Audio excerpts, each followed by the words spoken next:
La religion peut être définie comme la croyance en Dieu, ou en des dieux qui peuvent être adorés, qui s'expriment habituellement dans des règles et des rituels, ou tout système spécifique de croyance d'adoration, englobant souvent l'adhésion à un code moral.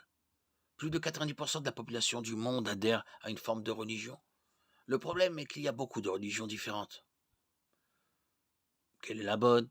Quelle est la vraie religion? Les deux ingrédients les plus courants des religions sont les règles et les rites. Certaines religions ne sont en fait rien de plus qu'une liste de choses à faire et à ne pas faire pour être considéré comme un fidèle de la religion en question, donc en règle avec le Dieu de cette religion. Deux exemples de religions à base de règles sont l'islam et le judaïsme. L'islam a ses 5 piliers qui doivent être mis en pratique. Le judaïsme présente des centaines de commandements et traditions qui doivent être respectés. Ces deux religions prétendent, dans une certaine mesure, qu'un individu obéissant à ces règles de vie sera considéré comme étant en règle avec Dieu. D'autres religions se concentrent davantage sur l'observation de rites que sur l'obéissance à une liste de règles. Une personne est justifiée devant Dieu en offrant des sacrifices, en jouant son rôle, en prenant part au culte, en mangeant tel repas. L'exemple le plus frappant d'une religion à base de rituels est le catholicisme romain qui enseigne que si une personne est baptisée en tant qu'enfant, participe à la messe, confesse ses péchés à un prêtre, offre des prières au Saint dans le ciel, reçoit l'extrême onction juste avant la mort, Dieu l'acceptera dans son ciel après sa mort.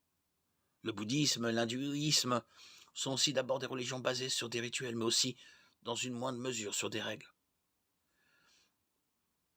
La vraie religion n'est basée ni sur des règles, ni sur des rites. Elle consiste en une relation personnelle avec Dieu. Toutes les religions disent deux choses.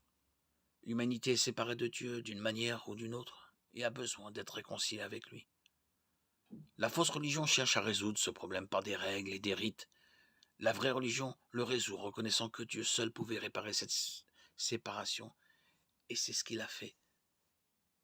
La vraie religion reconnaît les vérités suivantes.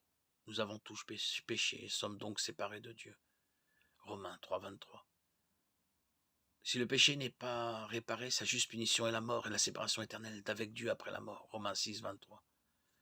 Dieu est venu en la personne de Jésus-Christ et est mort à notre place, prenant sur lui la punition que nous méritions. Il est aussi ressuscité pour démontrer que sa mort était un sacrifice suffisant. Romains 5, 8. 1 Corinthiens 15, 3, 4. 2 Corinthiens 5, 21. Si nous acceptons Jésus comme sauveur et croyons à sa mort pour nos péchés, nous serons pardonnés, sauvés, rachetés, réconciliés avec Dieu et justifiés. Jean 3, 16. Romains 10, 9, 10. Éphésiens 2, 8, 9.